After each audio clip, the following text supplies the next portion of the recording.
जय हिंद फ्रेंड्स, मैं उमेश आप सबका एक बार आपके अपने चैनल नंदन एजुकेशन पॉइंट में स्वागत करता हूं। दोस्तों, आज हम लोग इस वीडियो में प्रगुणों को समझेंगे, चाहे वो परिमेय संख्याओं के प्रगुण हो चाहे पूर्णांकों के प्रगुण हो। प्रगुण यानी योग के प्रगुण और गुणा के प्रगुण, ठीक है ना। तो आइए प्रगुणों को समझते हैं। क्या है प्रगुण? पहला प्रगुण हमारा है संवरक। संवरक प्रगुण कौन सा? संवरक। और ये संवरक कौन सा? तो योग का संवरक प्रगुण, ठीक है ना। योग का संवरक प्रगुण, इसको कहते हैं कौन सा? योग का संवरक प्रगुण, यानी क्लोजर प्रॉपर्टी। क्लोजर प्रॉपर्टी, ठीक है ना।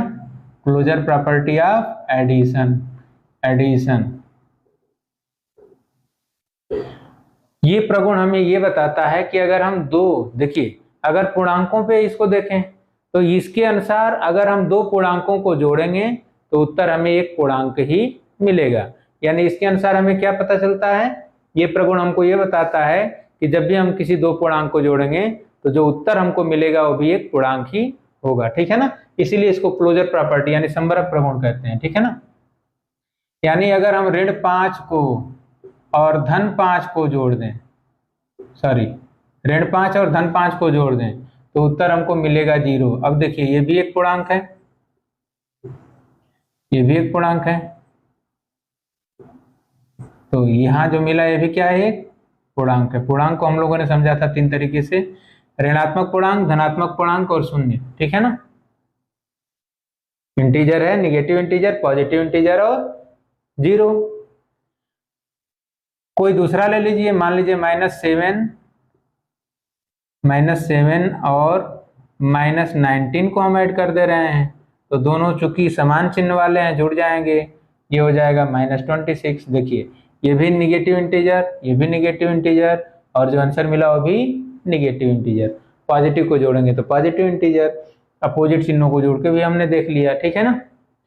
यानी जब भी आप दो पूर्णांकों को जोड़ेंगे तो उत्तर क्या मिलेगा? एक पूर्णांक मिलेगा। इसको हम कहेंगे क्लोजर प्रॉपर्टी, संवरक प्रगुण।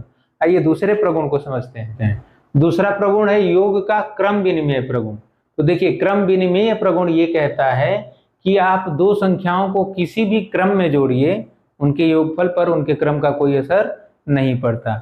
यानी इसका मतलब क्या हुआ? इसका मतलब ये हुआ कि हम +2 + 5 करें, यानी 2 में 5 को जोड़ दें तो भी उत्तर क्या मिलेगा? 7। और अगर हम 5 में 2 को जोड़ दें तो भी उत्तर क्या मिलेगा? 7। इसका मतलब कि 2 + 5 = 5 + 2, ठीक है ना। यानी किसी भी संख्या में, चाहे हम 2 में 5 को जोड़ें चाहे 5 में 2 को जोड़ें, अगर हम दो संख्याओं को जोड़ रहे हैं तो उनके जोड़ने पर उनके क्रम का कोई प्रभाव नहीं पड़ेगा। इसको हम कहते हैं योग का क्रम विनिमेय प्रगुण, ठीक है ना। अब आइए हम तीसरे प्रगुण की तरफ चलते हैं। तीसरा प्रगुण क्या है? साहचर्य प्रगुण। कम्यूटेटिव लॉ में हमने क्या सीखा, यानी क्रम विनिमय नियम में हमने क्या सीखा कि दो संख्याओं को किसी भी क्रम में हम जोड़ दें, ठीक है ना, उनके एडिशन मतलब रिजल्ट पर, परिणाम पर उनके क्रम का कोई प्रभाव नहीं पड़ता। उनका योगफल जो है वो कैसे आएगा? निश्चित आएगा। यानी इसका मतलब क्या हुआ कि हमको जोड़ते समय संख्याओं के क्रम का ध्यान नहीं रखना है। बस क्या ध्यान रखना है कि कौन सी दो संख्याएं हैं। दोनों संख्याएं, किसी को किसी में पहले जोड़ें, किसी को किसी में बाद में जोड़ें, उत्तर एक ही आना है, ठीक है ना। अब यहाँ वही चीज थोड़ी बढ़ जाएगी। यहाँ पे हम 3 संख्याओं को जोड़ेंगे। साहचर्य प्रगुण में कितनी संख्याओं को जोड़ेंगे? 3 संख्याओं को। और 3 संख्याओं को जोड़ते समय हम किसी भी दो संख्या को पहले जोड़ लेंगे और जो रिजल्ट आएगा उसमें तीसरी संख्या को जोड़ेंगे, तो इस पर भी योगफल पर कोई प्रभाव इनके क्रम का नहीं पड़ेगा। हम किसका युग्म पहले बना रहे हैं, किसका बाद में, इससे हमें कोई दिक्कत नहीं आएगी। आइए देखते हैं कैसे। मान लीजिए हमको 2, 3 और 4 को ऐड करना है, ठीक है ना। तो हम क्या करें? पहले 2 और 3 को ऐड कर लें। 2 और 3 को ऐड करेंगे तो कितना आ जाएगा? 5। और जब 5 आ गया उसमें 4 को ऐड कर दिए तो उत्तर क्या मिल गया आपको? 9। इसी को बदल देते हैं, 2 + 3 + 4, संख्याएं वही हैं, हमने इसकी ग्रुपिंग एक साथ कर ली। किसकी किसकी? 3 और 4 की। तो अब 3 और 4 को पहले आप ऐड कर लीजिए। 3 और 4 यानी 3 और 4 जोड़ेंगे तो 7, और 7 में 2 जोड़ देंगे तो हो जाएगा 9। यानी 3 + 4 7, 7 + 2 9, यहाँ भी क्या आ गया 9। अब इसको एक और तरीका है जोड़ने का कि 2 + 4 + 3, हमने थोड़ा सा क्रम विनिमय को भी इसमें लगा दिया है ना, 3 + 4 को 4 + 3 कर दिया।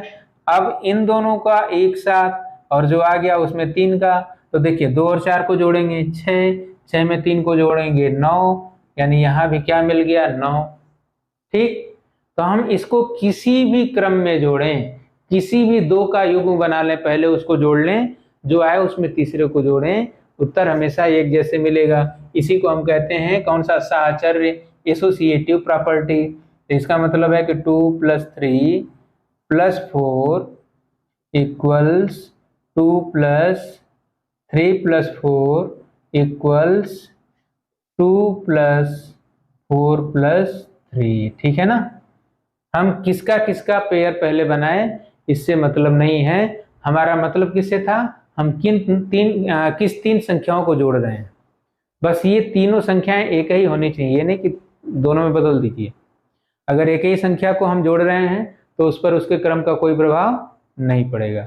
ठीक, ये हमारा कौन सा नियम था, योग का साहचर्य यानी एसोसिएटिव प्रॉपर्टी ऑफ एडिशन। ठीक है ना, अब आइए इसके आगे हम दूसरे नियम की तरफ चलते हैं।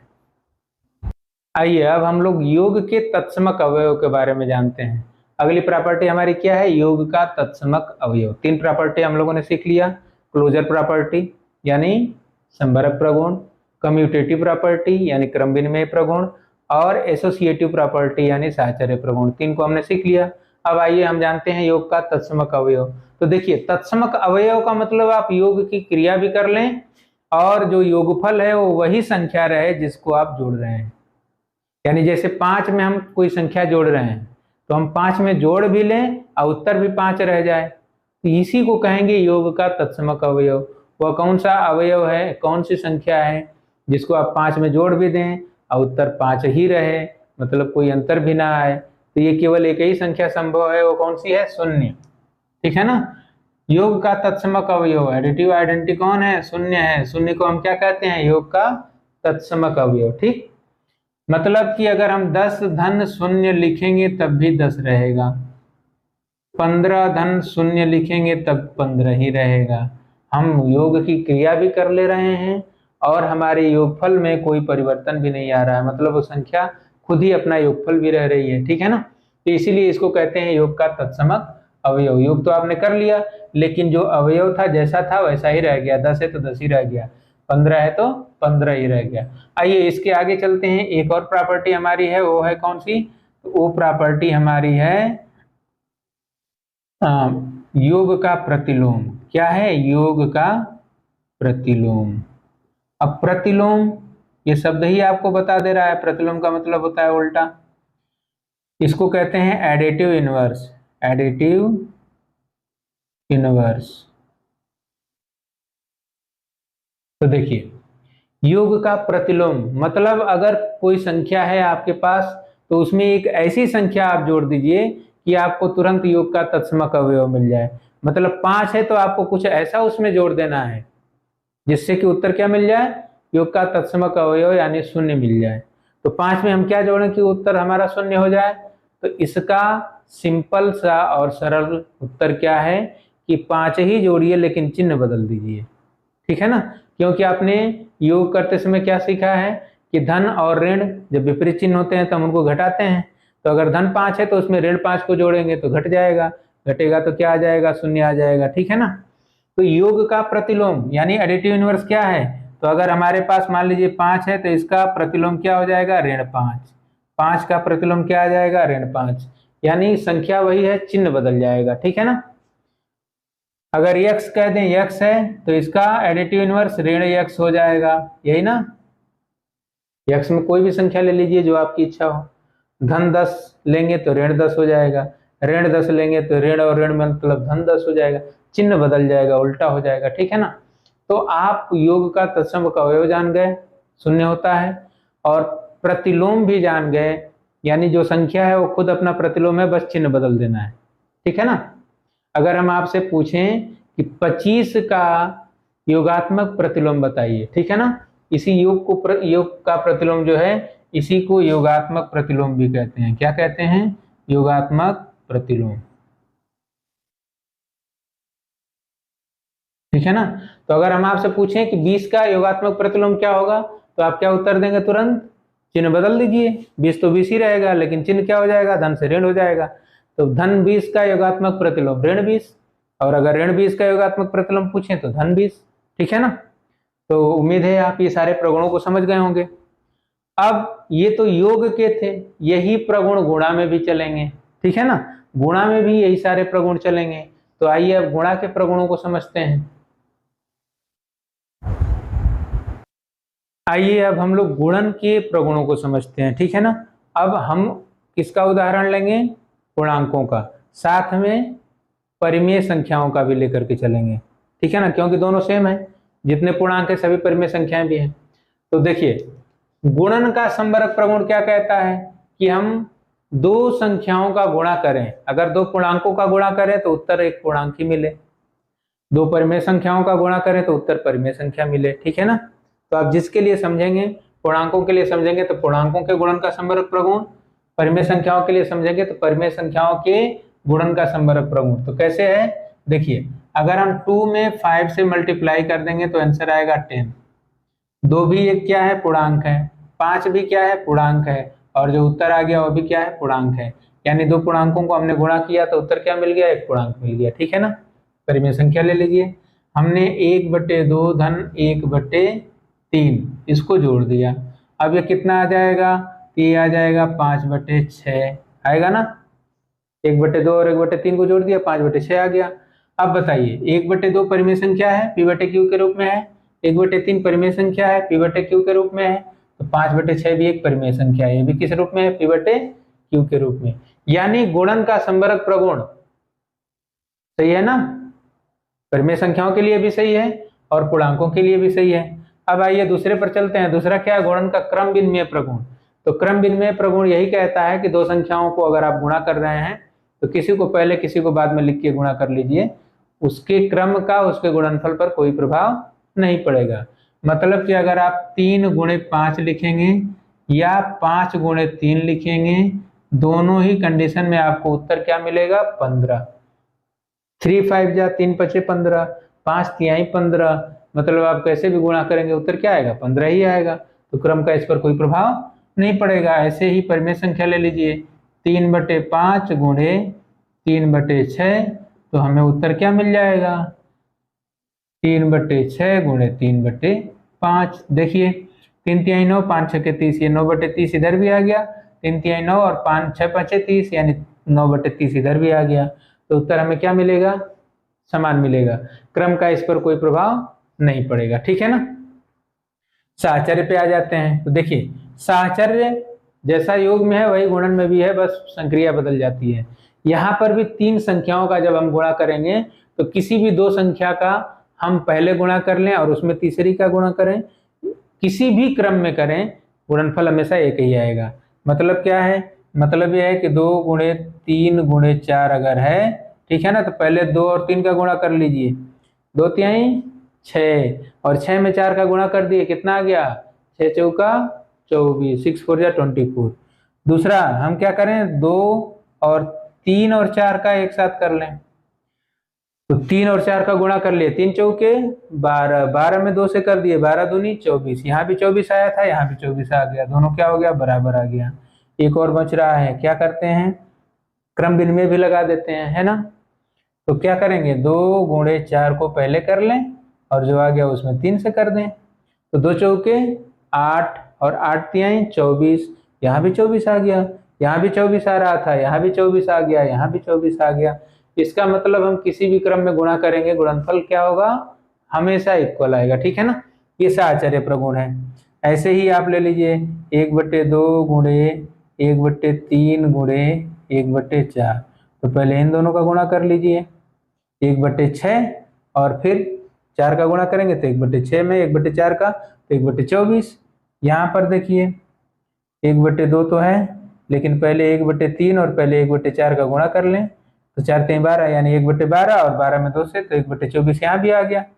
अब यहाँ पे देखिए 1/2 1/4 इनका पहले कर लीजिए और जो है उसमें 1/3 का कर दीजिए, तो क्या हो जाएगा 4 दूनी 8, 1/8 और 8 में 3 से तो 1/24 यहाँ भी, यानी 1/24, 1/24, 1/24। समझ में आ गया होगा मेरे ख्याल से आप लोगों को कि 3 संख्याओं का गुणा करते समय किसी भी 2 का आप ग्रुप बना लें पहले, और जो गुणनफल आ जाए उसमें तीसरे का कर दें, क्रम का कोई प्रभाव इसमें नहीं पड़ता है, ठीक है ना।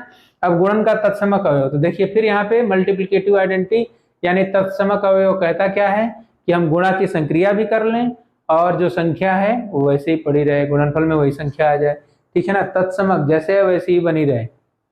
तो जैसे मान लीजिए हमारा है 5, तो 5 में हम किससे गुणा कर दें कि उत्तर 5 ही रहे, तो ये मिलता है 1, यानी गुणन का तत्समक अवयव 1। मल्टीप्लिकेटिव आइडेंटिटी क्या है 1, एडिटिव आइडेंटिटी क्या थी 0, ठीक है ना। योग का तत्समक अवयव क्या था 0, 0।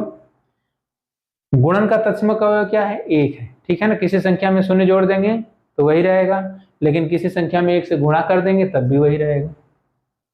ऐसे ही मान लीजिए 5/6 है, इसमें हमने 1 से गुणा कर दिया तो ये उत्तर क्या आ जाएगा 5/6 ही रहेगा, ठीक है ना। तो ये 4 प्रगुण हो गए। अब आइए आगे इसके 2 प्रगुण और हैं उसको देखते हैं। आइए अब अगले प्रगुण पे चलते हैं। अगला प्रगुण क्या है गुणात्मक प्रतिलोम, ठीक है ना। यानी गुणात्मक प्रतिलोम क्या कहता है, गुणात्मक प्रतिलोम ये कहता है किसी संख्या में ऐसी संख्या से गुणा कर दें कि उत्तर हमको जो गुणा का तत्समक अवयव है उत्तर में वो मिल जाए। मतलब जो संख्या है उसमें एक ऐसी संख्या से आपको गुणा कर देना है कि उत्तर क्या मिल जाए 1। एक क्या है गुणा का तत्समक अवयव। जैसे मान लीजिए 5 है तो 5 में हमको एक ऐसी संख्या से गुणा कर देना है कि उत्तर में क्या मिल जाए 1 मिल जाए। तो बताइए ऐसी संख्या क्या हो सकती है, वह संख्या क्या है, क्या वही संख्या है, बस इन्वर्स कर दीजिए। मतलब उसको क्या करना है अंश को हर और हर को अंश बना देना है, ठीक है ना।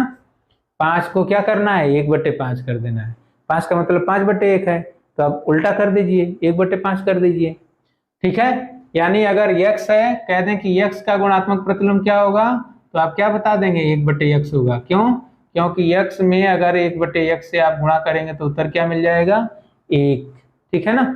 x की जगह आप कोई भी मान ले सकते हैं। परिमेय संख्या की बात की जाए तो मान लीजिए हमारे पास 5/6 है, तो इसमें हम किससे गुणा कर देंगे उत्तर 1 हो जाए। तो क्या करना है आपको अंश को हर और हर को अंश, न्यूमरेटर को डिनोमिनेटर और डिनोमिनेटर को न्यूमरेटर कर देना, ठीक है ना। अंश को हर और हर को अंश, तो ये क्या हो जाएगा 6/5। ध्यान रखिएगा क्या करेंगे हम अंश को हर कर देंगे और हर को अंश कर देंगे, तो हमको क्या मिल जाएगा गुणा का इनवर्स, ठीक है ना। मल्टीप्लिकेटिव क्या मिल जाएगी, मल्टीप्लिकेटिव इनवर्स मिल जाएगा, ठीक है। अब आइए अगले प्रगुण पे चलते हैं। अगला प्रगुण क्या है गुणन का योग पर वितरण। तो हमें क्या करना है डिस्ट्रीब्यूशन करना है, वितरण करना है किसका, गुणन का किस पर, योग पर। इसका मतलब क्या है देखिए, इसका मतलब यह है कि अगर मान लीजिए हमको 5 से गुणा करना है 7 धन 9 पर, तो ये गुणन है और ये दोनों योग है। हमको वितरण करना है मतलब बांट देना है, ठीक है ना। तो 5 को 7 के पास भेज दीजिए और 5 ही को 9 के पास भी भेज दीजिए, दोनों के पास पहुंच गया, वितरण हो गया। तो इसका मतलब हो जाएगा 5 × 7 और धन 5 × 9, यानी 5 को हमने क्या किया वितरित कर दिया। किसको वितरित किया, गुणन को। किसके ऊपर, योग के ऊपर। ये दोनों योग वाले थे, मतलब इन दोनों को जोड़ा जा रहा है और इसका गुणा किया जा रहा है, ठीक है ना। तो 5 का गुणा 7 में भी हो जाएगा, 5 का गुणा 9 में भी हो जाएगा। इसी प्रक्रिया का उल्टा होता है क्या, उभयनिष्ठ, मतलब कॉमन लेना, ठीक है। तो देखिए कैसे उत्तर समान आएगा कि नहीं ये भी चेक कर लिया जाए। तो 5 × 7 और 9 को जोड़ेंगे तो 7 और 9 16, 16 पंचे कितना आ जाएगा 80, इधर आ गया, इधर जोड़ लें तो 5 सत्ते 35 और 5 नवा 45, दोनों को जोड़ेंगे तो क्या आ गया 80, 80 इधर भी आ गया, 80 इधर भी आ गया। इसका मतलब ये हमारा नियम क्या है, सही है ना। गुणन का योग पर वितरण क्या कह रहा है कि अगर किसी संख्या को गुणा कर दे दो संख्याओं के योगफल में, तो हम उसको क्या करेंगे दोनों संख्याओं पर गुणा करके अलग अलग उसको जोड़ देंगे, तो इसे कहेंगे गुणन का योग पर वितरण, ठीक है ना। क्लियर। अब आइए एक और है गुणन का घटाव पर वितरण, तो भी यही है, वहां भी वितरित कर देना है। लेकिन आइए उसको एक उदाहरण से समझ लिया जाए। देखिए ये लास्ट हमारी प्रॉपर्टी क्या है, प्रॉपर्टी है कि गुणन का घटाव पर वितरण। तो जैसे योग पर था वैसे ही घटाव पे होता है। मान लीजिए 5 का 9 माइनस 7 में गुणा करना है, तो हम क्या करेंगे, 5 का एक बार 9 से गुणा कर देंगे और फिर 5 का एक बार 7 से गुणा कर देंगे और घटा देंगे। ठीक है ना। अगर ऐसे लिखा है तो ऐसे लिख सकते हैं, ऐसे लिखा है तो ऐसे लिख सकते हैं, कोई दिक्कत नहीं है। Left equals right, right equals left होता है। ठीक है ना। तो अब देखें सही है कि नहीं है। देखिए 5 और 9 में से 7 घटा दिया तो 2, तो 5 दूनी 10 इधर आ रहा है। यहाँ देखिए 5 नवा 45, 5 सते 35, 5 सते 35, 45 में से 35 घटा दिया 10, यानी 10 इधर भी आ गया, 10 इधर भी आ गया। ठीक है ना। तो ये क्या है, गुणन का घटाव पर वितरण। यहाँ भी वितरण हो रहा है था, देखिए घटाव है, घटा रहे हैं, और ये गुणन में है तो इसका दोनों पर क्या हो जा रहा है, डिस्ट्रीब्यूशन यानी वितरण हो जा रहा है। ठीक। तो यहाँ पर अगर इस तरह का लिखा हो LHS तो RHS में आप ऐसे लिख देंगे। जैसे मान लीजिए प्रश्न में आपको क्या देगा कि 19 गुणे 15 धन 19 गुणे डैश, यहाँ आपको भरना रहेगा, बराबर दे देगा 19 गुणे, मतलब ये ब्रैकेट में आपको दे देगा 15 धन मान लीजिए कि 28 दे दिया। तो अब यहाँ पे आपको क्या भरना है, ठीक, ये आपको सोचना है।